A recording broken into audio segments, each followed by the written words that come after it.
Technology పెరిగే కొద్దీ social media అనే సబ్జెక్ట్ని త్వరితగతిన ప్రజలందరికీ న్యూస్ చేరేలాగా వాడకుండా గత 5 సంవత్సరాలు సోషల్ మీడియాని ఇంత అగౌరవంగా, ఇంత అసభ్యంగా, అశ్లీలంగా కూడా వాడొచ్చా అన్నది వైఎస్ఆర్సీపీ పార్టీ చూపించిందండి. ముఖ్యంగా ప్రతిపక్షంలో ఉన్న కానీ అధికార పక్షంలో ఉన్న కానీ రాజకీయాల్లో విమర్శలు సర్వసాధారణం.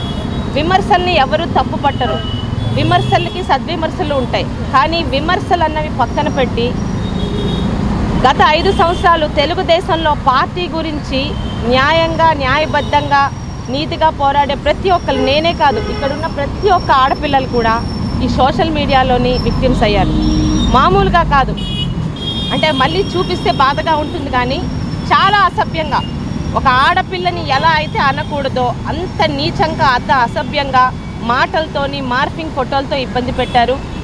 గత ప్రభుత్వంలోనే దాదాపు పలాస నియోజకవర్గంలో అప్పటి మంత్రి, ఇప్పటి తాజా మాజీ అయిన చీదర అప్పలరాజు గారు ఒక 20 మందిని పోషిస్తూ ఒకటి కాన్సెప్ట్, శిరీషాని మానసికంగా ఇబ్బంది పెడితే ఇక్కడి నుంచి వెళ్ళిపోతుందని ఒక నీతి మాలిన ఆలోచనతోని పరిధులు దాటి నన్ను కానీ, నా తండ్రిని కానీ, అసలు నా రాజకీయ జీవితంతో, నా పార్టీతో ఏమాత్రం సంబంధం లేని స్వతంత్ర సమరయోధులు నా తాతగారిని కానీ అత్యంత నీచంగా మాట్లాడించారు. వాటి మీద ఆ రోజే కేసులు వేసినా మరి ఇప్పటి వరకు సాగుతూ వచ్చింది. ఈరోజు మనం గెలిచిపోయాం, వాళ్ళందరూ ఎక్కడెక్కడో తప్పించుకున్నారు కానీ ఎట్టి పరిస్థితుల్లో న్యాయ పోరాటం ఆపటం లేదు.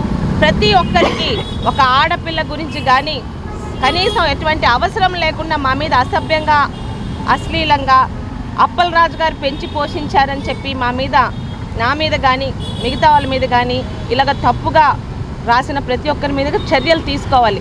ఏముంది, ఈరోజు ఆడపిల్లలు బయటికి రాకూడదా? ఆడపిల్లలు రాజకీయాల్లో కానీ ఉద్యోగాలు రాకూడదా? మరి రాజకీయాలు ఎలా తయారయ్యాయంటే కంటికి కనిపిస్తున్నాయి. ఒక ఆడపిల్ల ఈరోజు హోంమంత్రిగా ఉన్న అనిత గారు కూడా దీనికి ఆమె కూడా విక్టిమ్ అయ్యారు. కానీ వాళ్ళందరూ ఎక్కడున్నారని మాట్లాడిన వాళ్ళందరూ హ్యాపీగా ఈరోజు ఇళ్లలో కూర్చొని ఉంటారు, ఎక్కడికో పారిపోయి ఉంటారు. అంటే మళ్ళీ అధికారం వస్తే మళ్ళీ ఇలాగే చెలరేగుతారు. ఖచ్చితంగా న్యాయస్థానానికి కోరుకునేది ఏంటంటే అవసరం లేకుండా, సబ్జెక్ట్ లేకుండా ఒక ఆడపిల్ల గురించి అసభ్యంగా పోస్టులు పెడితే వాళ్ళకి మినిమం శిక్ష ఉండి తీరాలి. కనీసం ముందు కూడా ఏ రంగంలోనైనా ఆడపిల్లల మీద ఇలా తప్పుడుగా పెట్టే వాళ్ళు భయపడాలంటే కోర్టులు వాటి మీద ఒక ఆలోచన చేయాలి. మేము రాజకీయాల్లో రావడం ఏమైనా తప్పు చేశామా?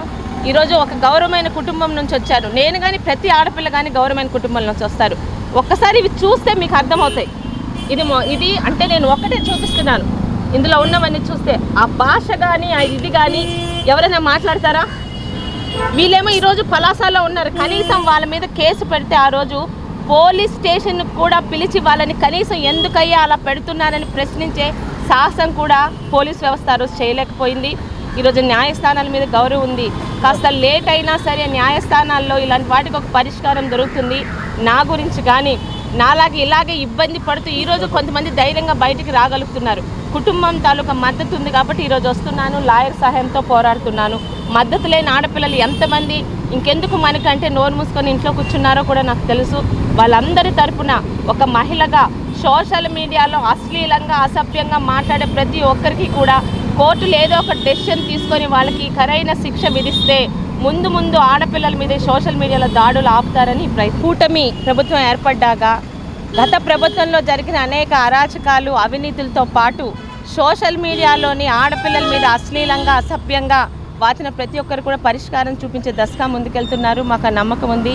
ముఖ్యంగా మహిళా అధ్యక్షురాలుగా పనిచేసి అనేక పోరాటాల్లో పాల్గొన్న వంగల్పూడి అనిత గారికి ఈరోజు హోమ్ మినిస్టర్ పదవి ఇవ్వడమే కాదు, ఆమెకి పూర్తిగా స్వేచ్ఛా స్వతంత్రాలు ఇచ్చారు.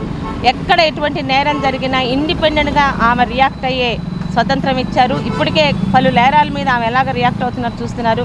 సోషల్ మీడియా కూడా ఆమె కూడా దానికి ఒక విక్టిమే కాబట్టి మా అందరి తరఫున దానికి కూడా త్వరలోనే ఒక సొల్యూషన్తో ముందుకొస్తారని మేము నమ్మకంతో ఉన్నామండి. Hi viewers, Vizag vision channel ని సబ్స్క్రైబ్ చేసుకోండి. మా ఛానల్ అందిస్తున్న జాతీయ, అంతర్జాతీయ స్థాయి వార్తా విశేషాలు, నోటిఫికేషన్స్ కోసం ఇక్కడ కనిపిస్తున్న బెల్ ఐకాన్ ని క్లిక్ చేయండి.